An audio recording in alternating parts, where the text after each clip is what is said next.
আমি একবারে চট্টগ্রামের ফটিকছড়িতে অনুষ্ঠান ছিল, কুষ্টিয়া থেকে আসতেছি ওই জেলে যাওয়ার আগে। আমার মনে হয় অলরেডি আমি ফেনী তখন পার হয়ে গেছি। ওসি সাহেব কোথা থেকে নাম্বার জোগাড় করে কল দিয়েছে, হ্যালো হুজুর আপনি কোথায়? আমি এই তো ফেনী পার হচ্ছি, আপনি আসবেন না কেন? সকালে 4 জন মানুষ এসেছিল আমার থানায়, বিশাল বিশাল পাগড়ি মাথায় দিয়ে, সবুজ পাগড়ি। তার মানে আল্লাহর ওলি বোঝা যাচ্ছে, সিন্নি খাওয়া ফাটি। এই 4 জন এসে আমার কাছে লিখিত অভিযোগ দিয়ে গেল, আপনি নাকি রাজাকার, চিহ্নিত রাজাকার কুষ্টিয়ার। আপনি রাজাকার হয়ে এলাকায় আসবেন, আমি ওসি হতে থাকতে আপনাকে আমি আসতে দেব না, দয়া করে আপনি আসবেন না। আমি বললাম স্যার আপনি আমার চেনেন? না, কারণ আমি তো আর ওই আপনাদের ধর্মের লোক না, আমি একটা হিন্দু মানুষ। আপনার আমি এমনি নাম শুনেছি, কিন্তু এভাবে আমি দেখি মেখি নাই। তা আপনি রাজাকার বলে গেল, আর আপনি লিখিত দরখাস্ত নিয়ে নিলেন। আমার বয়স এখন 33, ওই সময় ছিল 30। 33 বছর বয়স আমার বাবা ওই সময় হয়েছে কিনা আল্লাহ জানে। উনি হেসে ফেলেছে, বছর হুজুর কি বলেন? যারা দিয়ে গেল ওরা তো মনে হচ্ছে স্বর্গ থেকে এসেছে। এত সুন্দর চেহারা, এত বড় বড় দাড়ি, আর পাগড়ি মাথায় দিয়ে আছে, সবুজ পাগড়ি। আমি তখনই বুঝেছি যে আল্লাহর ওলিরাই হবে। সবুজ পাগড়ি যখন বলেছে, ওই নজিবুল বশর মজ ভণ্ডরের দলের লোক। ওই শয়তান শুনলাম মরে গেছে। হ্যাঁ আলহামদুলিল্লাহ মরে গেছে, আলহামদুলিল্লাহ। আরো আগে মরার দরকার ছিল। এই শয়তান আর এই কুমিল্লার এলাকায়, চাঁদপুরের এলাকার একজন রেজাউল হক চাঁদপুরি, মাঝ ভান্ডারি, এই 2 শয়তান মিলে কোরআনের পাখি শহীদ আল্লামা দেলাওয়ার হোসাইন সাইদি রহমতুল্লাহ আলাইহি তার নামে মামলা দিয়েছিল। তারা নাকি ধর্মীয় অনুভূতিতে আঘাত দিয়েছে। সারা জীবন যে লোকটা ধর্ম প্রচার করে গেল, সে নাকি ধর্মীয় অনুভূতিতে আঘাত দিয়েছে। আর ওরা ধর্মের 12টা বাজাচ্ছে। এ বাংলাদেশের সবচাইতে ধর্মের 12টা বাজিয়েছে এই সুন্নি নামে কলঙ্ক কিছু মানুষ। কিসের সুন্নি? আপনি আপনার নামে লিখবেন আপনি বেদাতি। যত বেদাত সব ওদের ভেতরে পাবেন। ইয়ালি বাবা, কেল্লা বাবা, ফতে বাবা। এটা কি সুন্নাহ না বেদাত? সব নতুন করে বানিয়েছে। এদের সাথে কেউ মিলে জিকির করবেন না, কারণ আল্লাহর নামের পাশাপাশি অন্য কাউকে কেউ যদি ডাকে তার ডবল শাস্তি হবে। সূরা ফুরকানের ভেতরে আছে 68 নাম্বার আয়াত, ওয়াল্লাযীনা লা ইয়াদউনা মা'আল্লাহি ইলাহান আখার। রহমানের বান্দা যারা, তাদের এই গুণটা থাকবে যে তারা আল্লাহকে ডাকবে, কিন্তু অন্য কাউকে তার সাথে ডাকবে না। অথচ তাহেরি সাহেবরা আপনি দেখেন, আল্লাহর নাম কিছুক্ষণ ডাকার পরে ইয়ালি বাবা, কেল্লা বাবা, ফতে বাবা। কোথায় পেলেন ভণ্ডামি? আমি নামটা ধরলাম শুধু বোঝার জন্য। বলেন আপনি কোথায় পেয়েছেন যেখানে আল্লাহর সাথে অন্য কাউকে ডাকা জায়েজ নেই? আর আপনি নতুন নতুন করে আর একটা নাম পাল্টিয়ে ওইটাও জিকির বানিয়ে চালিয়ে দেন। এই জন্যই তো বলছি, এই জেলায় আলেমরা করে কি? সমস্যাও আছে, কারণ এই জেলায় তো আল্লাহর ওলি ছিল। আলেম যেখানে বেশি, জালেমও সেখানে বেশি। বন্ধ মানে একেবারে হারাম করে দেওয়া দরকার, কারণ জাহান্নামে নিয়ে যাচ্ছে মানুষকে। যেখানে আসবে এই বেদাতিরা, সুন্নি নাম নিয়েছে চুরি করি। কিসের আহলে সুন্নাত ওয়াল জামাত? ওরা যদি আহলে সুন্নাত ওয়াল জামাত হয়তো আমরা কি ঘোড়ার ঘাট কাটছি? বাটপার ওগুলো, ওদের মিল মহাব্বত সব ওই জালেমদের সাথে। ভিডিও বের হয় দেখেন না, জালেমের প্রশংসা করছে বসে বসে। সারাটা জীবন যে লোকটা হাসিনার 5 আটা গোলামি করে গেল, সে নাকি তাদের বন্ধু। এই জন্যই তো মুনাফিকের শাস্তিটা যে বেশি হবে এমনি না, এই কারণে বেশি হবে। এরা এই দলও আছে, আবার ইসলাম যদি আসে দেখবেন ওরা আবার ওই দলও আছে। না, প্রচার যখন প্রকাশ যখন হয়ে গেছে, ওই শয়তানরা যেন আর আসতে না পারে। ইসলামের এত ক্ষতি এই দেশে কাফেরদের দ্বারা হয়নি, ওই শয়তানদের দ্বারা যা হয়েছে। নতুন নতুন ইসলাম বানিয়ে মানুষদেরকে জাহান্নামের দিকে ঠেলে নিয়ে চলে যাচ্ছিল। এখন অন্তত অনেকে চেষ্টা করছে, না এ তো ইসলাম না, আল্লাহর নাম আমি ডাকবো, সেখানে এ কিসের নাম শিখায়। সোহেল চৌধুরী নায়ক ছিল, নাম শুনেছেন? তাকে মেরে ফেলেছিল যে লোকটা আমার সাথে ছিল জেলখানায়, 25 বছর জেল খাটতেছে, মামুন। এ কিছুদিন আগে বের হয়েছে। দেখতাম আমরা রাত 2:30 3টায় উঠি তাহাজ্জুদ পড়ার জন্য, আর ও ওঠে জিকির করার জন্য। তাও সে জিকির জাত মতো জিকির তো হলে হয়, উঠে এসে জিকির শুরু করে, ইয়া রাসূলুল্লাহ ইয়া রাসূলুল্লাহ। কি গো? একদিন মাওলানা মামুনুল হক আর আমি ডাক দিলাম, ভাই এদিকে আসে। কি করেন আপনি? বলছে জিকির করি। কিসের জিকির? রসুলের এশকে। রসুলের এশকে জিকির করেন আপনি? কিসের এশক আপনার? আর ইয়া রাসূলুল্লাহ বলে কোনো জিকির আছে? না, সবুজ পাগড়ি মাথায় দেওয়া একজন এসেছিল জেলখানায়, সেই লোকটার সাথে আমি ছিলাম। সে আল্লাহর ওলি আমারে শিখিয়েছে যে ইয়া রাসূলুল্লাহ ইয়া রাসূলুল্লাহ জিকির করলে তাড়াতাড়ি জেল থেকে বের হওয়া যায়। ওরে শয়তান, এ তো জিকির না, এ তো ফিকির, এর একটা ধান্দা। আমরা না, যে শিখিয়েছে সেও হয়তো জানে না, আর আপনি যা শিখেছেন আপনি না জেনে শিখেছেন। এটা জিকির না। আপনি যদি জিকির শিখতেই চান, একটা ইবাদত এটা। জিকির কিন্তু খেলাচোরা জিনিস না। জিকির কি? আর ওই শয়তানরা নাচানাচি করে জিকিরটার 12টা বাজিয়ে দিয়েছে। জিকির একটা ইবাদত। বলেন তো, একটা ইবাদত যদি হয় তার নির্ধারিত একটা সিস্টেম থাকবে না? নামাজ যেমন একটা ইবাদত, নামাজ আন্দাজে যেরকম পড়লে হবে, তার একটা সিস্টেম নেই। নামাজের আগে 13টা ফরজ আছে। কয়টা? নামাজের ভেতরে বাইরে মিলে 13টা ফরজ। 13টা ফরজের 1 নাম্বার ফরজ আছে শরীর পাক, কাপড় পাক। এগুলো আছে না? শরীর পাক বলতে আমরা কি বুঝি? শরীর মানে শুধু স্বাধীন বডি, এটা নাই গোসল করলে, ওযু করলে, সাবান সোডা দিয়ে আপনি পরিষ্কার করে ফেললেন, পাক পবিত্র হয়ে গেল। কিন্তু শরীর তো শুধু এতটুকু না।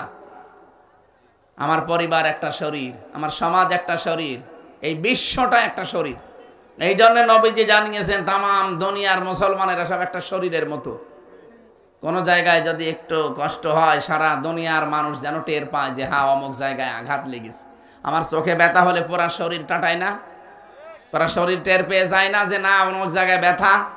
তামাম দুনিয়ার সব জায়গায় কোনো মুসলমান যদি বিপদে পড়ে, অবশ্যই অবশ্যই আপনার এই 220 কোটি 210 কোটি মুসলমান আছে, সবার ভেতরে একটা কষ্ট আসবে। আর যদি না আসে, বুঝবেন যে ওটা মুসলমান না। মুসলমানের যদি কিছু হয়, অবশ্যই আরেক মুসলমানের কষ্ট হবেই। আর যদি ওর কিছু হওয়ার পরে আপনার ভেতরে কোনো প্রতিক্রিয়া না আসে, বুঝবেন যে না ও মুসলমান না, ও মুসলমানের ওর শত্রু। বলেন তো, শরীর পাক এই শব্দ শোনার পরে আপনি গোসল করে, ওযু করার পরে সাবান শ্যাম্পু দিয়ে একেবারে পাক পবিত্র হয়ে চলে গেলেন মসজিদে। এখান থেকে কসবা যে মসজিদ আছে, এই মসজিদে যাবার সময় দেখলেন যে রাস্তার মাঝে একজন শাবনূর দাঁড়িয়ে আছে। কে? এটা আল্লাহর ওলি। এখন ওরে আপনি দেখার পরে দেখলেন নাউজুবিল্লাহ আস্তাগফিরুল্লাহ, চলে গেলেন মসজিদে। ওখানে নামাজে দাঁড়িয়ে তেলাওয়াত করছেন আলহামদুলিল্লাহি রাব্বিল আলামিন। আর মাঝে মাঝে আপনার মনে হবে আমি কি দেখলাম? আমি কি বেশি বললাম? এটা মনে হবে কিনা বলেন তো? তাহলে এখন কি আপনি শাবনূরকে মেরে ফেলবেন? কি করবেন? তাকে পবিত্র করা লাগবে না? কে দিয়ে পবিত্র করবেন? পানি ঢেলে দেবেন না, তাকে পবিত্র করার জন্য বোরকা লাগবে। এই কথা বললেন না কেন? এখন এই বোরকা দেওয়ার দায়িত্ব কি আমার নাকি ওর স্বামীর, ওর বাবার, ওর বড় ভাই? এই কথা বলছেন কেন? সর্বোপরি রাষ্ট্রের যিনি দায়িত্বে আছে তার। এই জন্যে তো আমরা এত পাগল হয়ে যাই। এই দেশে এমন কিছু বিধান আছে যেটা ওয়াজের মাধ্যমে হবে না, হামসা কিয়ামত পর্যন্ত ওয়াজ করলেও সম্ভব না। এটার জন্য আইন লাগবে। এই দেশের 300 এমপির ভেতরে 151 জন এমপি যদি মুফতি আমিনের মতো হয়ে যায়, 300 এমপির ভেতরে 151 জন এমপি যদি এই যে আমাদের জামাতের আমির ডাক্তার শফিকুর রহমানের মতো হয়ে যায়, যারা কোরআনে কারিম বুকের ভেতরে নিয়ে সংসদে ঢুকবে, প্রথম দিনই যদি আইন পাশ করতে পারে যে মাননীয় স্পিকার আমরা পর্দার আইন চাই, হেজাব ছাড়া কেউ বাইরে যেতে পারবে না, উনি যদি বলে কারা কারা চান হাত তোলেন, 151 জন যদি হাত তোলে, বলবে হ্যাঁ জয়যুক্ত হয়েছে, হ্যাঁ জয়যুক্ত হয়েছে, এটা আজকে থেকে পাশ হয়ে গেল, কালকে থেকে কোনো সকিনারে আর বেপরদায় পাওয়া যাবে না।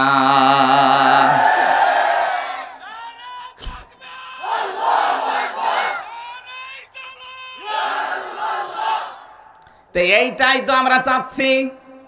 আপনি যে আন্দাজে নাম বলেন যে এরা ধর্ম ব্যবসায়ী, ধর্মকে পুঁজি করে এরা ক্ষমতায় যেতে চায় না, আপনি আন্দাজে ভুল বুঝেছেন। কিয়ামত পর্যন্ত যদি ক্ষমতায় যেতে নাও পারি তাও চরম পন্থা অবলম্বন করব না, কিন্তু আমরা চাই যেভাবে সিস্টেম আছে সে আমরা আল্লাহর এই বিধানটা কায়েম করতে চাই। আর এই জন্যই তো এই মানুষগুলোকে পাঠাতে হবে কোরআন বুকে নিয়ে যারা ঢুকতে পারে। এমন মানুষকে পাঠানো যাবে না যে লোকটা ঢুকেছে এই লাল পানি খেতে খেতে। এমন মানুষ দেশে ছিল না? যারা মদের ব্যবসা করে, বাবার ব্যবসা করে। এই যে টেকনাফে একজন দায়িত্বে ছিল বদি, ও ইয়াবা সম্রাট ছিল, ইয়াবা সম্রাট। আমার ভাইরা, এই জন্য আমরা যেটা বোঝাতে চাই না, আজানটার একজন জবাব দিয়ে দেন।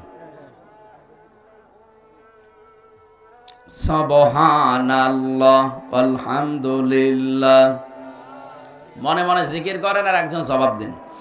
সুবহানাল্লাহ আলহামদুলিল্লাহ লা ইলাহা ইল্লাল্লাহ। এখানে লাল চা আছে? না না, না থাকলে দেখেন। ঠিক আছে।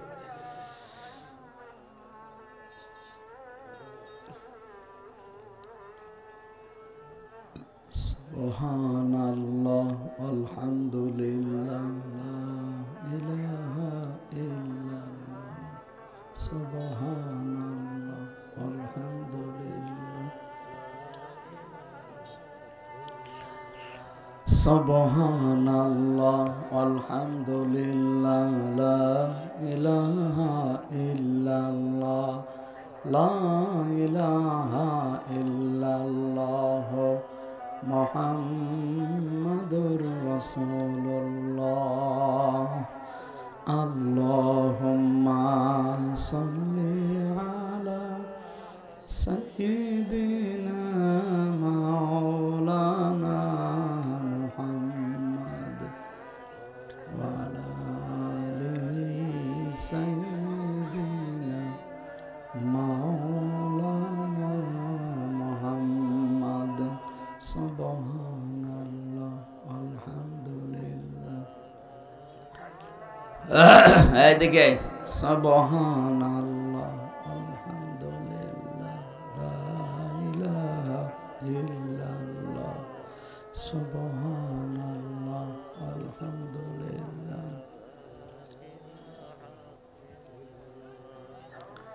সুবহানাল্লাহ আলহামদুলিল্লাহ লা ইলাহা ইল্লাল্লাহ।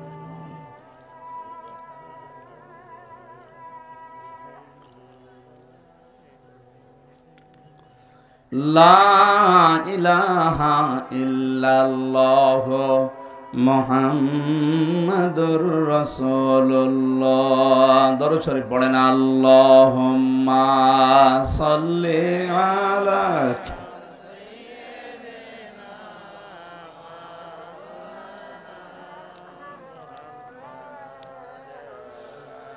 ওয়ালা আলি সাইয়্যিদিনা মাওলানা।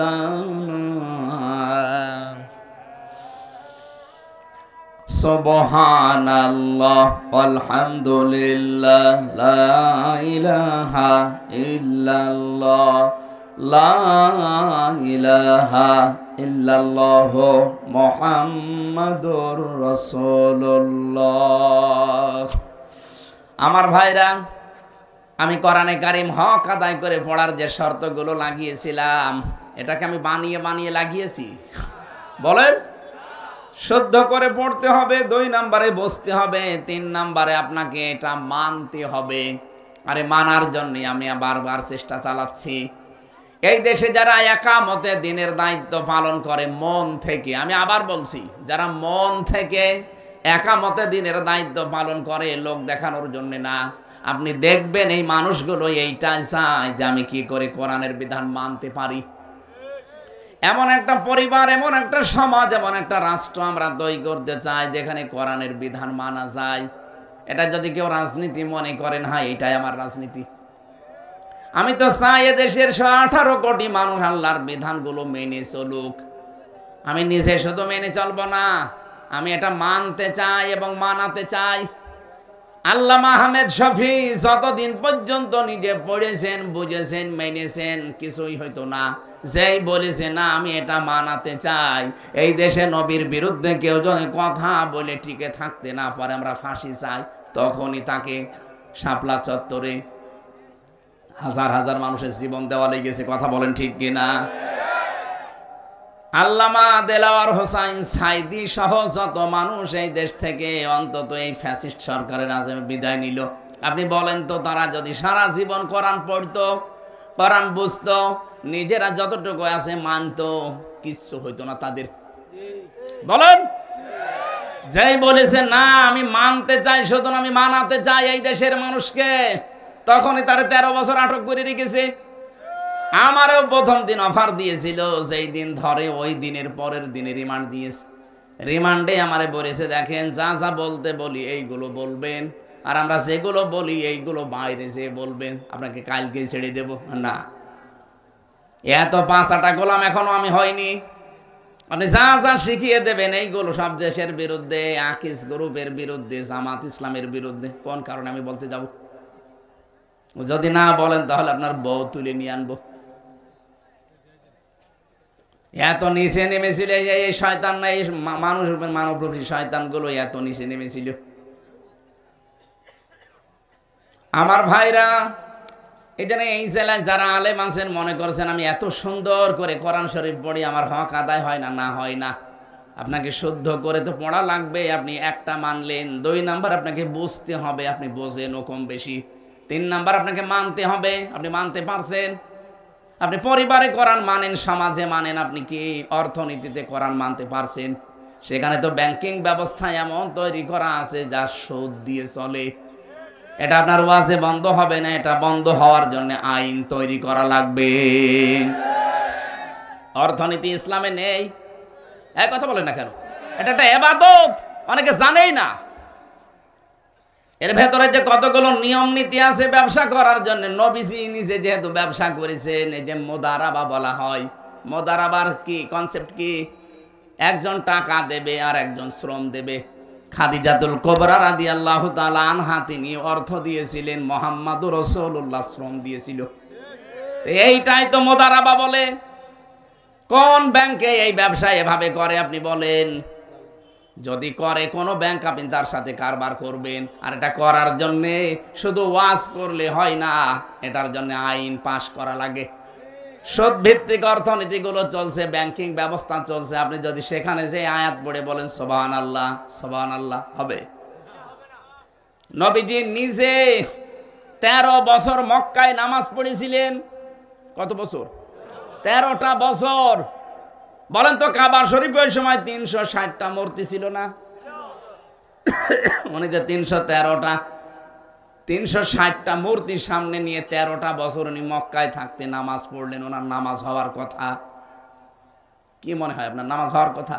মূর্তির সামনে নিয়ে নামাজ হয়? তাহলে ওনার নামাজ হলো কি করে? নামাজ হয়েছিল এই কারণে, কারণ উনি বাধ্য। মূর্তি সরানোর ক্ষমতা ওনার ছিল।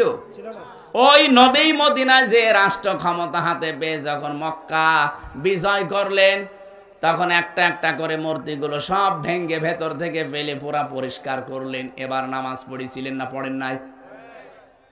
এই দেশে যতদিন যাকাত ভিত্তিক অর্থনীতি রাষ্ট্রীয়ভাবে কায়েম না হয়, ততদিন আপনি নির্দ্বিধায় ইসলামী ব্যাংকে কারবার করবেন, কারণ তার একটা শরিয়া বোর্ড আছে। এখন যদি মনে করেন না সোনালী, রূপালী, চৈতালি, ইসলামী সবই সমান, কে বলেছে আপনি সমান? এরা তো পারছে না, তাই বাধ্য হয়ে আপনাকে এই কাজ করাচ্ছে। আর ওরা তো একেবারে সরাসরি করছে। ইসলাম এসে গেলে ওইগুলো যদিও থাকবে না, সবগুলো পরিবর্তন হয়ে ইসলামী ব্যাংকের এই আদলে চলবে। সেখানে মোশারাকা থাকবে, মোদারাবা থাকবে, মোরাবাহা থাকবে, বায়ে সালাম থাকবে, বায়ে ইস্তেসনা থাকবে, বায়ে মুআজ্জাল থাকবে, বায়ে ওয়াহিদা, এরকম 28টা নিয়ম আছে। এগুলো সবগুলো তখন রাষ্ট্রীয়ভাবে পালন করা আপনার জন্য আইন করে দেওয়া হবে। মানবেন না মানে? নামাজের বিলটা যদি ওই সময় আনা হয়, যাকাতের বিলটা যদি আনা হয়, এদেশে যত সুদ ভিত্তিক অর্থনীতি আছে, ব্যাংকিং ব্যবস্থা আছে, সবগুলো তখন বন্ধ হয়ে যাবে। তার মানে নবীজি যখন ক্ষমতা পেয়েছিলেন তখন যেমন সব ভেঙ্গে ভেঙ্গে চোরমার করে পরিষ্কার করে করে নামাজ পড়েছিলেন, ওই রকম অবস্থা হবে। আমরা তো ওইটা চাচ্ছি ভাই। তাছাড়া একেবারে 50 বছর ক্ষমতায় বসে থাকবো না কখনো। এইরকম মন যদি কারো থাকে, তার ইমানের সমস্যা আছে। যদি কারো ভেতরে এই লালসা থাকে যে আমি ক্ষমতায় বসে 50 বছর থাকবো, তার ইমানের সমস্যা আছে। আপনার এইটা থাকা লাগবে যে আমি এই বিধানগুলো কায়েম করার মাধ্যমে 18 কোটি মানুষকে আমি সুদ থেকে, মায়ের সাথে জেনা করা থেকে বাঁচাবো। এই যে এলাকায় টাকা ছেড়ে রাখে, 1000 টাকা ছেড়ে রাখে, মাসে মাসে 200 টাকা করে বেশি পায় না? এলাকা এখন শুরু হয়নি। এটা যে মায়ের সাথে একেবারে প্রকাশ্যে জেনা করার গুনাহ হয়, আপনি জানেন? অথচ এলাকায় বহু মানুষ বলছেন করেন। যারা যারা করেন বলেন তো, আপনি মায়ের সাথে কেবল জেনা করে আসলেন, আপনি নামাজ পড়বেন ঘন্টামিন একটা, আপনার নামাজ হয়? তাও যাত্রার সাথে হলে হয়, নিজের গর্ভধারী মায়ের সাথে জেনা করবেন আর নামাজ পড়বেন, রোজা রাখবেন, আর আপনার নামাজ কবুল হয়ে যাবে। আল্লাহ কি পাগল হয়ে গেছে? এইটা তুলে দেওয়া লাগবে না? এটা কি ওয়াজে বন্ধ হবে? কারা কারা এগুলো ছেড়ে দেবেন? নিজের আসল টাকা বাদ দিয়ে লাভ ছেড়ে দেবেন, হাত তোলেন তো। কয় টাকা ছেড়ে রেখেছো? এদিকে আসো। এই দাঁড়িয়ালা, কয় টাকা ছেড়েছেন? না না, বুঝেছেন? আমার মনে হচ্ছে এলাকায় এই ব্যবসাটা চলছে। এমনকি এই যে জমি জায়গা দিয়ে যে সমস্যাটা আছে এই দেশে, বহু জায়গায় আমরা দেখি 1 বিঘা জমি আমি ভাইয়ের কাছে নিলাম, ওনারে 1 লাখ টাকা দিলাম, যতদিন জমি করে খাবো ততদিন টাকা ফেরত দেওয়া লাগবে না। কি এটার নাম কি? কর্তন। এটা কি আপনার আছে? ঠিক আছে। এটা কিন্তু মায়ের সাথে জেনা করার গুনাহ হচ্ছে আপনার। যেই করেছেন এটাকে বন্ধ করা লাগবে। হ্যাঁ, সিস্টেম আছে, ওই 2টা পালন করলে এটা আপনি বাঁচতে পারবেন। যতদিন আপনি ওই জমি করে খাবেন, 2 বছর 5 বছর 10 বছর, ততদিন সরকারের খাজনা আপনি দেবেন। 2 নম্বরে যখন উনি ওই টাকা আমার কাছ থেকে ফেরত নেবে, জমি ফেরত দেওয়ার পর যদি 1 লাখ টাকা নেয়, 8-10 হাজার টাকা কম নেওয়া লাগবে। কথা বুঝেছেন? তা আমি জানি আপনি করবেন না, কারণ লস হয়ে যাবে। আরে ভাই, লাভ লসের মালিক কি আপনি বলেন তো? 1 লাখ গরু বিক্রি না করে বাজার থেকে চলে আসতেছে, এসার পরে ডাকাতি ধরিস। এই গরু বিক্রি করনি? বলছে বাবাজি দাম পাইনি, এই জন্য বিক্রি করিনি। বলছে তো দাঁত মুখ খুলে ফেলবো, দাম পাওয়া দরকার কি? টাকা তো আমরা নেব, যা হয়েছে তাই বিক্রি করবি, টাকা কিন্তু বাড়ি নিয়ে যাবে, টাকা তো নেবো আমরা, আমরা বসে আছি।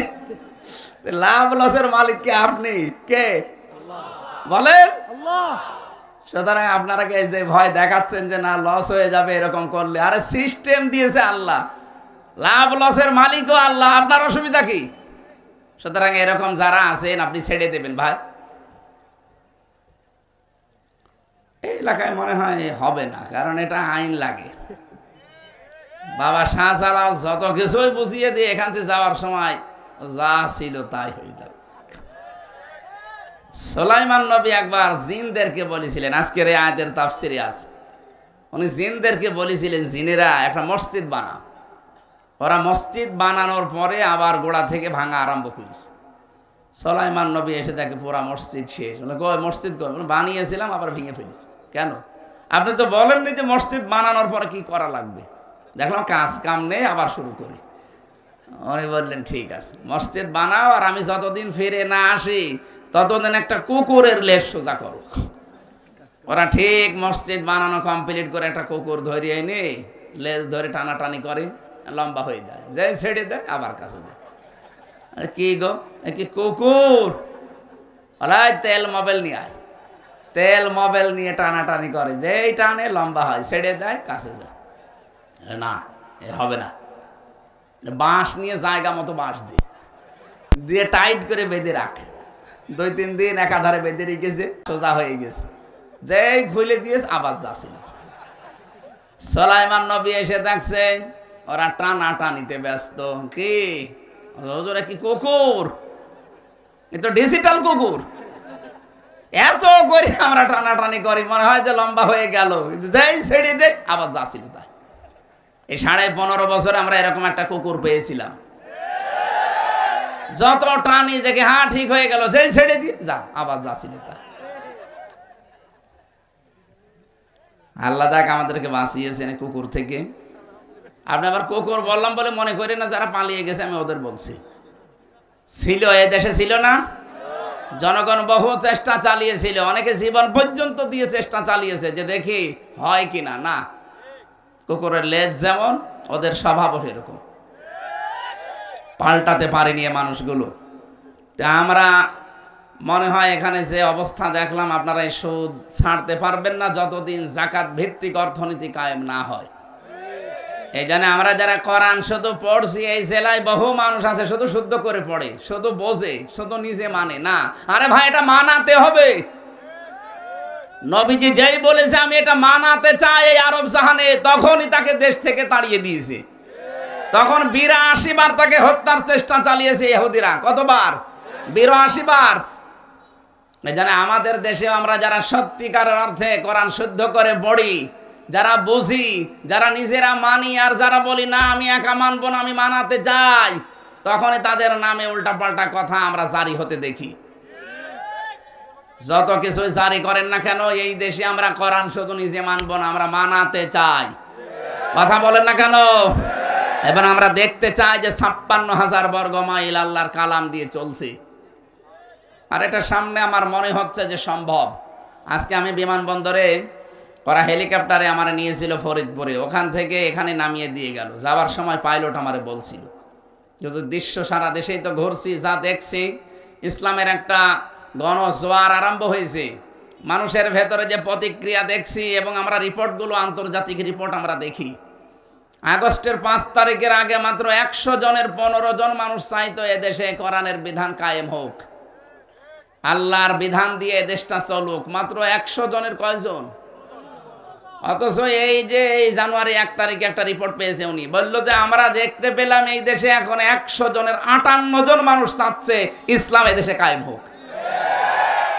কারণ এদেশের মানুষ হিন্দু, বৌদ্ধ, খ্রিস্টান, মুসলমান সব বুঝে ফেলেছে যে বহু কিছুই দেখলাম, ইসলাম ছাড়া শান্তি কোনো জায়গায় নেই। যারা অন্তত ইসলাম একটু মেনে চলে তাদের কাছে এই দেশটা নিরাপদ। উনি আমার 2 জনের নামও বলল, মাওলানা মতিয়ার রহমান নিজামী, আলী আহসান মোহাম্মদ মোজাহি। বলছে এই 2 জন ইসলামী মাইন্ডের ছিল, অথচ উনি মুসলমান না। ওই লোকটা মুসলমান না, এটা হিন্দু মানুষ। আজকে যিনি নিয়ে এসেছিল পাইলট, মুসলমানও না। উনি বলছে আমরা যা দেখতে পাচ্ছি, এই 2 জন মানুষকেও তো আমরা দেখেছিলাম, এরা ইসলাম মেনে চলতো, এই জন্য এদের একটা টাকা দুর্নীতি পাওয়া যায়নি। পৃথিবীর ইতিহাস এরা পাল্টিয়ে দিয়েছে। কি গো, এত বড় মন্ত্রী, কৃষি মন্ত্রীর দায়িত্বে ছিল, শিল্প মন্ত্রীর দায়িত্বে ছিল, সমাজ কল্যাণ মন্ত্রীর দায়িত্বে ছিল। এই আপনাদের এই জেলায় একজন ছিল না সমাজ কল্যাণ মন্ত্রী, মারা গেছে মনে হয়, নাকি পাশের জেলা মহাসিন নাকি জানে না, ওই যে আলী মহাসিন নাকি নাম ছিল, যে হবিগঞ্জের লোকটা মনে হয় ঘুমাইতো খালি। আমি কয়েকটা ভিডিও দেখেছিলাম, ও কোনো জায়গায় বক্তৃতা দিতে দিতে ঘুম পড়িস। কি গো, সমাজ কল্যাণ মন্ত্রী ছিল, লোকটা মরে গেছে না? হ্যাঁ, মারা গেছে। একটা হিন্দু মানুষ আমারে বোঝাচ্ছে যে হুজুর, এইরকম মানুষ যদি 52 জন মন্ত্রী এই দেশে তৈরি হয়ে যেত, তাহলে এই দেশটা একটা মিনি স্বর্গ হয়ে যেত। অত জান্নাত বলে না, স্বর্গ বলে। বলছে মিনি স্বর্গ হয়ে যেত। আমি বললাম হ্যাঁ, এইটাই দরকার। এই দেশে শুধু 300 জন এমপির ভেতরে 151 জন এরকম তৈরি হোক, তাদের 620টা বাড়ি হবে না, তাদের একটা বাড়ি। আমি পাবনায় গিয়েছিলাম, মাওলানা মতিয়ার রহমান নিজামী সাহেবের বাড়ি, একজন মন্ত্রী, কয়েকবারের এমপি, তার বাড়ি এখনো টিন উপরে, নিচে চাটাই দেওয়া আর মাটির দেওয়াল। আর আমরা শুধু মেম্বার হতে দেরি। মানুষ তো এখন সব বুঝে ফেলেছে ভাই। তারা হিন্দুরাও বলছে যে না, এদেশে ইসলাম ছাড়া শান্তি পাওয়ার কোনো রাস্তা নেই। আপনি দেখেননি সেদিন আমিরা জামাত ডাক্তার শফিকুর রহমান খুলনা গিয়েছিল, খুলনা কয়রা। ওখানে একজন হিন্দু নেতা সে এসে বলছে দেখেন যা দেখলাম যা বুঝলাম এই দেশে, ও তো আল্লাহ বলতে পারে না, একেবারে বলছে উপরওয়ালার বিধান ছাড়া শান্তি হবে না। তারা বুঝে ফেলছে আর আপনি এখনো বোঝেন না, মানে নাকি না বোঝার ভান করে আছেন? এই ভান বাদ দেন, ভান বাদ দেন। এখন সময় চলে এসেছে, যেহেতু এই কয়েক মাসে 15 থেকে 58 হয়ে গেছে, আর কিছুদিন যেতে দেন। ইসলামের যে জোয়ার সৃষ্টি হয়েছে, 100 জনের 100 জন মানুষ বলতে বাধ্য হবে যে আমরা ইসলামে দেশে চাই। মানুষ যখন ভিকটিম হয়ে যায় তখন তার দিক দ্বারা ঠিক থাকে না। আমি নিজে ছিলাম তো, নিজে বুঝেছি। ভালো মানুষ ধরে নিয়েছে, আপনি টাকা চাবেন, আমারে নিয়েছে বলছে 10 লাখ টাকা দেন, নাই তো 50টা মামলা দেব। মনে হচ্ছে টাকা আমার বাবার কাছে পাই, সে টাকা চাচ্ছে। আগস্টের 5 তারিখের পরও আমরা দেখলাম অনেককে চাঁদাবাজি করতে, মনে হচ্ছে টাকাও পায়, যে বলছে দেন। আরে ভাই, চাঁদাবাজি না করে আমিরে জামাত বলে না যে ভিক্ষা করে খাবেন। আপনি মানুষ চাঁদাবাজি করেন, ঢাকা তো এত খারাপ না। হ্যাঁ, এই আমি 19 সালে আমার মাহফিল ছিল সিরাজগঞ্জে, ওই যে লালন শাহ সেতু পার হয়ে গাড়ি আমার আটকিয়ে দিল ডাকাত, যা ছিল শব্দ নিয়ে নিল, ড্রাইভারকে দিল 2 চড়, দিয়ে ওর মোবাইলটা নিয়ে নিল। নিয়ে আমি বললাম ঠিক আছে চলেন। হুজুর দাঁড়ান, যাবেন যে চলে, এখনো কুষ্টিয়া কত দূর, তেল মেল লাগবে না, কিছু আছে? না, আর কিছু নেই। তো ওখান থেকে 500 টাকা বের করে বলছে যে 5 লিটার তেল কিনে নেবেন, নিয়ে বাড়ি যাবেন। ড্রাইভার কিছুক্ষণ যাওয়ার পরে বলছে হুজুর ডাকাত হলেও ইমানদার ডাকাত। আমরা তো এরকম ইমানদার ডাকাত দেখতে পাচ্ছি না, ইমানদার ডাকাত না। এই কয়েকদিন আগে নারায়ণগঞ্জ বন্দরে রাত 12:30টার পরে 12:30টার পরে গেছে এই চাঁদাবাজি করতে। এত বড় সাহস, গাইবান্ধার জজের কাছে 50 লাখ টাকা চাঁদা শেষ। বলছে আমি রাতের বেলা চাইলাম, কে গো, মানুষ টের পাইলো কি করে? আরে শয়তান, রাত 12টা 1টায় বলে আমি চাঁদা চেয়েছি, মানুষ টের পেলো কি করে? কি মেশিং ওরা লাগিয়ে বসে আছে জানেন আপনি? আমি নিজে দেখিয়ে এসেছি রিমান্ডে। আপনি পায়খানায় বসে বসে কি করছেন সেটা ওরা দেখতে পাচ্ছে। এত বড় কঠিন জিনিস ওদের হাতের মুঠার ভেতরে। গোয়েন্দা বিভাগের এখন বলছে যে আমরা দেশটা শুধু দেখতে চাচ্ছি যে কে কিভাবে কি করে, সব তো আমাদের নখদর্পণে আছে। এজন্য আপনি থামেন, দলের নাম নিয়ে হোক আর নিজের পরিচয় হোক, যা করছেন, একবার যদি ওই 4 দেওয়ালের মাঝে চলে যান না, কোনো বাপ আপনাকে বের করবে না। কত অসহায় হয়ে থাকা লাগে, আমি নিজে তো দেখেছি 3টা বছর, কেউ কারো না। এই জন্য উল্টাপাল্টা কাজ করেন না, দরকার হয় ভিক্ষা করে খান, নিজের রক্ত দরকার হয় বিক্রি করে খান, তারপরেও এই চাঁদাবাজি করা যাবে না, মানুষকে ঠকানো যাবে না। আল্লাহ আমাদেরকে তৌফিক দিন মেনে চলার, বলেন আমিন। ওয়ালাকাদ কাররামনা বানি আদম, আমি মানুষকে সম্মান দিয়েছি, অথচ এই মানুষের সম্মান নিয়ে সিনেমিনি খেলা হচ্ছিল, এখনো পর্যন্ত হচ্ছে। মানুষের সম্মান অনেক বেশি, আল্লাহ নিজে বলেন আমি সম্মান দিয়েছি। ওয়ালাকাদ কাররামনা মিন বানি মুসলিমিন দেয়নি, যে মুসলিম সন্তানদেরকে শুধু আমি সম্মান দিয়েছি না, বানি আদম, আদম সন্তান, এটা যে ধর্মেই পালন করুক না কেন, আদম সন্তান যারা, তাদের সম্মান আল্লাহ নিজে দিয়েছেন। এই জন্য মানুষের সম্মান যেন নষ্ট না হয়। এ দেশে বিভিন্ন ধর্মের মানুষ আছে আমরা জানি, কিন্তু মানুষ সব আদম সন্তান, ধর্ম যার যার সে পালন করতে পারে। তো মানুষের সম্মান নিয়ে যেন আগামীতে আর কেউ সিনেমিনি খেলতে না পারে, সেই বিষয়ে আমরা সতর্ক আছি এবং থাকবো ইনশাআল্লাহ। যে আল্লাহ আমাদেরকে সত্যি আদম সন্তান বানালেন, অন্য কোনো সৃষ্টির ভেতরে না দিয়ে, 18,000-এর বেশি মাখলুকাত আছে দুনিয়ায়, আল্লাহ আমাদের মানুষ বানিয়েছেন, বলেন আলহামদুলিল্লাহ। দরুদ আর সালাম পড়ছি মুহাম্মদ রাসূলুল্লাহ সাল্লাল্লাহু আলাইহি ওয়াসাল্লামের প্রতি। এই পৃথিবীতে আল্লাহ রাব্বুল আলামিন যাকে পাঠিয়েছিলেন আদর্শ নেতা হিসাবে, তিনি এখন আর নেই। তিনি বিদায় নেওয়ার পরে কিয়ামত পর্যন্ত নেতৃত্ব দিতে পারবে কারা? কোরআনে কারিমে কয়েকটা গুণের কথা বলা আছে যে এরা নেতৃত্ব দিতে পারবে।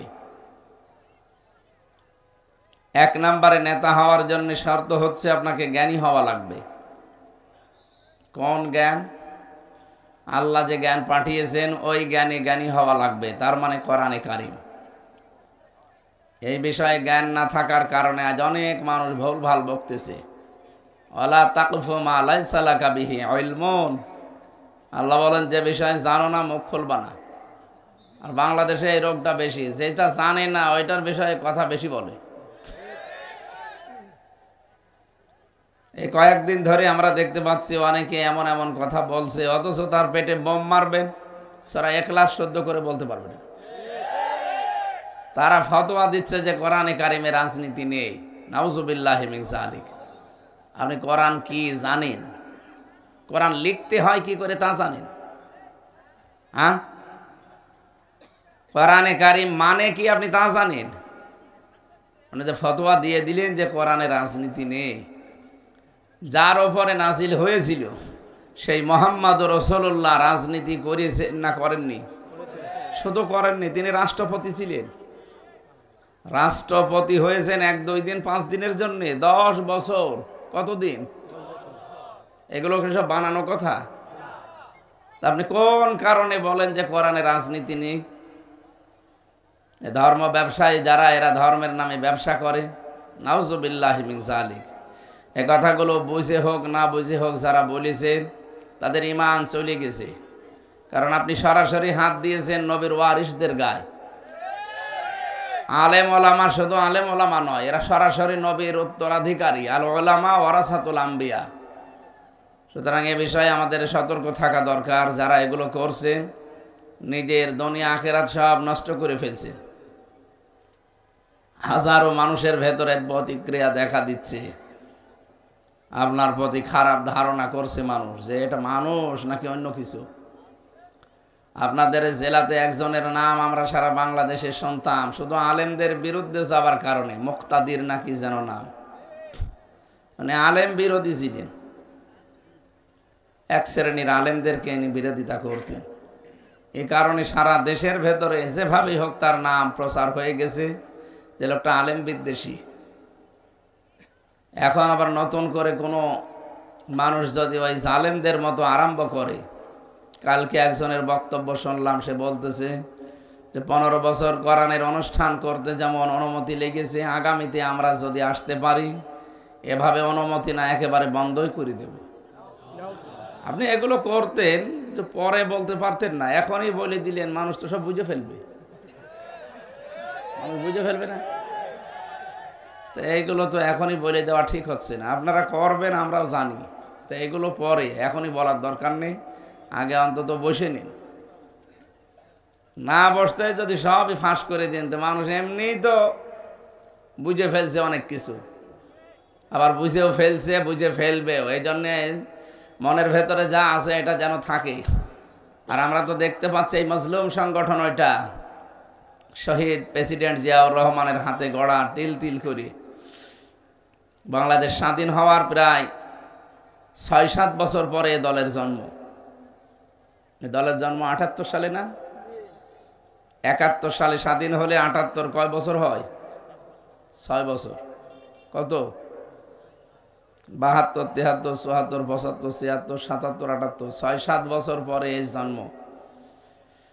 এই মানুষগুলো এখন যদি নতুন করে কোনো কথা তোলে কারো বিরুদ্ধে, এই যে চেতনার কথা বলে বলেই তো এই 15.5 বছরে এই জালেমারা শেষ করে দিয়েছে দেশটা। নতুন করে কোনো চেতনা এই দেশে কিন্তু আর চলবে না। চেতনার কথা বাদ দিন। যেই শব্দ দিয়ে আপনি ঘায়েল করতে চান ওই শব্দটাই বিস্ফোরক হয়ে চেয়ার থেকে নামিয়ে দিয়েছে আপনাকে। রাজাকার শব্দ বলেছিলেন না? কালকে যে জন্ম নিয়েছে সেও বলছে আমিও রাজাকার। এই জন্য আগামীতে এরকম কোন শব্দ আপনি চেতনাধারী হবেন না, কারণ এটা মানুষ বিশ্বাস করে যে আপনার চেতনায় কাজ হবে না। হাসিনার এই চেতনা যেহেতু আর খায়নি মানুষ, আর সামনে খাবেও না, যে মানুষগুলো এরকম আবল তাবল কথা বলছেন আপনারা থামবেন। সবাই এখন জানাচ্ছে যে আপনারা দলের ক্ষতি করার জন্য উঠে পড়ে লেগেছেন। যেই কয়টা কথা বলছে দেখেন সবগুলো বাইরে থেকে এসেছে, একটাও এই মানুষগুলো খোদ ওই দলের সেই বীজ থেকে চারা থেকে আসে নাই। এই পাশের জেলা কিশোরগঞ্জ না, এই কিশোরগঞ্জ জেলার ফজলুর রহমান একজন আছে, ছাত্রলীগের সভাপতি ছিল। সেই লোকটা এখন ওখান থেকে তওবা মওবা করে ফিরে এসে দলে যোগ দিয়ে ওই বড় মনে হয় ওই সব হয়ে গেছে। আপনার এত বেশি চেতনা, কোথায় ছিলেন 17 বছর? আপনি কি করেছেন বলেন, আপনার কি আছে অবদান? এবং যে সমস্ত জায়গাতে মানুষ ইসলাম প্রিয়, বিশেষ করে বাংলাদেশের সাতক্ষীরা, চাঁপাইনবাবগঞ্জ, চট্টগ্রাম, এই জায়গাগুলোতে, চট্টগ্রামের পরে কক্সবাজার, এই জায়গাগুলোতে একচেটিয়া মানুষ ইসলাম ইসলাম আর ইসলাম ছাড়া কিচ্ছু চায় না। সে যে ইসলামই হোক, ইসলাম চায় তারা। এখানে আপনি অন্য কিছু খাওয়াতে পারবেন না। এখন বাংলাদেশে বহু জেলা আমি পেয়েছি, প্রায় 32টার উপরে, তো যারা ইসলাম ছাড়া অন্য কিছু সেখানে চাই না। জোর করে কিছু দিতে গেলে উগরিয়ে ফেলে দেবে। এখানে আপনি খাওয়াবেন কি করে? আর যে জোয়ার উঠেছে আমরা দেখতে পাচ্ছি কোরআনের আয়াত অনুযায়ী, ইদা জা নাসরুল্লাহি ওয়াল ফাত ওয়া রাআইতান নাসা ইয়াদখুলুনা ফি দীনিল্লাহি আফওয়াজা। হে নবী, যখন আল্লাহর সাহায্য আসবে তখন আপনি বিজয় দেখতে পাবেন।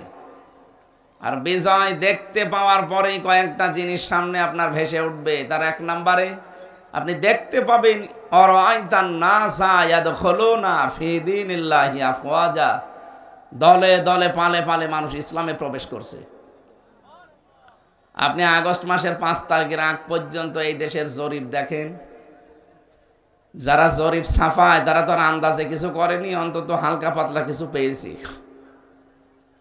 এই যে বিশ্বের 257টা রাষ্ট্র নিয়ে জরিপ বের হচ্ছে, মাইক্রোসফট, ভয়েস অফ আমেরিকা, আন্তর্জাতিক অনেক সংস্থা যারা চেষ্টা চালিয়ে এগুলো বের করে। জানুয়ারি মাসের 1 তারিখে দেখবেন এগুলো সব ফ্ল্যাশ হয়। কি পান? সারা দুনিয়ার 257টা রাষ্ট্রের সবচাইতে সাম্প্রদায়িক সম্প্রীতি নিয়ে বসবাস করে বাংলাদেশের মানুষ। অথচ আমাদের পাশের দাদা বাবুরা সারা জীবন ছড়িয়েছে যে এই দেশে নাকি সংখ্যালঘু নির্যাতন হয়। কি সারা দুনিয়ার মোড়লদেরকে কথা শোনাতো না যে দেশে সংখ্যালঘু নির্যাতন হয়? অথচ রেপোর্ট দিচ্ছে খ্রিস্টানরা, ইহুদিরা, যে না, তামাম দুনিয়ায় সবচাইতে বেশি নিরাপদে আছে বাংলাদেশে অমুসলিমরা। শুধু এতটুকুই শেষ করেনি, তারা রিপোর্ট দিয়েছে তামাম দুনিয়ার 257টা রাষ্ট্রের সবচাইতে বেশি মিথ্যা তথ্য পরিবেশন করা হয় ভারতে। আমার তামাম দুনিয়া যখন চিনে ফেলেছে, আশপাশের কোন রাষ্ট্রের সাথে তাদের সম্পর্ক ভালো না। ভারত আমাদের শত্রু নয়, ভারত আমাদের শত্রু নয়, হিন্দুরা আমাদের শত্রু না। শত্রু হচ্ছে উগ্রপন্থী কিছু আছে, জঙ্গি হিন্দু, এরা। এগুলো মানুষ নামে কলঙ্ক, যারা আল্লাহর ঘর একটার পর একটা ভেঙে দেয়। পৃথিবীর কোন ধর্মে আছে যে উপাসনালয় সব ভেঙে দেওয়া লাগবে? কোন ধর্মে আছে? আর আপনারা যতগুলো আল্লাহর ঘর ভেঙে ফেললেন, আপনাদের পূর্বপুরুষরা এই পৃথিবীতে আল্লাহর ঘরে হাত দিয়ে কাজ ফিম মাকুল হয়ে গেছে। আব্রাহা, কথা বলেন না কেন? বাবরি মসজিদ থেকে শুরু করে গতকালকে একটা মসজিদ ভেঙেছেন ভারতে। কি ধোয়া তুললেন যে এখানে 500 বছর আগে মন্দির ছিল। দুনিয়ার মানুষ মাটির নিচে তেল পায়, গ্যাস পায়, সোনা পায়, আর শয়তানরা শুধু মন্দির পায়। খালি মন্দির পায় বলে 500 বছর আগে, 1000 বছর আগে এখানে রাম মন্দির ছিল, এখানে ওই মন্দির ছিল। কেন আর দেশে জায়গা নেই? শুধু মসজিদের নিচে মন্দির পাওয়া লাগবে। আমাদের ধর্মে বাড়াবাড়ি নেই, জোর জবরদস্তি নেই, এই জন্য আমরা কিছু বলি না। তার মানে এই নয় যে আমরা কিছু বলতে পারি না। কথা বলে না কেন? শুধু একটু বয়কটের দাগ দিয়েছে, ওরা ভাই না বাবা ডাকা আরম্ভ করেছে। কারণ ওরা জানে যে আমাদের সবচাইতে বড় ব্যবসার জায়গা এই বাংলাদেশ। এতদিন মেয়ে ছিল, সম্পর্ক ছিল, মেয়ে নেই, এখন সম্পর্ক নেই, এখন আবার চেষ্টা চালাচ্ছে অন্য লাইনে। না, সফল হতে পারবেন না। আর যারা ওদের ফাঁদে পা দিয়ে এই দেশের মানুষের ভেতরে বিভ্রান্তি সৃষ্টি করতে চান, ডিভাইডেড করতে চান, আপনি কিন্তু ওই জালেমার মতোই ধরা খাবেন আবার। কারণ এই দেশের মানুষ এখন আর আগস্টের 5 তারিখের আগে নেই। 5 তারিখ চলে গেছে, এটা জানুয়ারি মাসের 10 তারিখ। কথা বলো না কেন? August, September, October, November, December, January, কতদিন হয়ে গেল? মানুষ কি আর সে 5 তারিখের আগে আছে? এই জন্য নতুন করে আবার যদি এই উগ্রপন্থী হিন্দুদের পাঁদে পা দিয়ে কেউ এই দেশে নতুন কিছু করতে চান, আপনি সফল হতে পারবেন না। কারণ একটা তরুণ প্রজন্ম ওটা মানবে না। সূরা নমলের যে 15 নম্বর 16 নম্বর আয়াত পড়েছিলাম, আজকের আমার আলোচনার বিষয় ছিল জ্ঞান। এটা একটা দামি জিনিস। আমি মাওলানা নাজিম সাহেবকে বলে যাব, যিনি ওই বিষয়ের উপর যেন উনি আলোচনার টাচ দেয়। যদি ওনার এই আয়াতগুলো পড়তে পারে, দেখবেন এখানে অনেকগুলো শিক্ষা বের হবে। আজকের মাহফিলটা তো ওই পুলিশ ভাই, কি যেন নাম ওনার, হ্যাঁ, মাহফুজ ভাই, উনি তো জোর করে নিয়ে এসেছে আমার মাহফিলটা দেবিদ্বারে। ওইটা 1 বছর আগে নেওয়া, জেল থেকে বের হওয়ার পর। এটাও নিয়েছিলাম, কিন্তু এই যে সাংগঠনিক মাধ্যমে ছাড়া যায় না তো এখন, এই জন্যে এলোমেলো হয়ে গেছে। আগামীতে আমরা একটা করে মাহফিল নেব, এক এক জেলায়, সর্বোচ্চ ওই মাথায় একটা, এই মাথায় একটা, এইভাবে। আর মাঝখানে সর্বোচ্চ এক জেলায় 2-3টা দিলে পুরা জেলা কভার হয়ে যাবে। সারা দেশে যাওয়া লাগে, এই জন্য আমরাও আর দিয়ে পারছি না।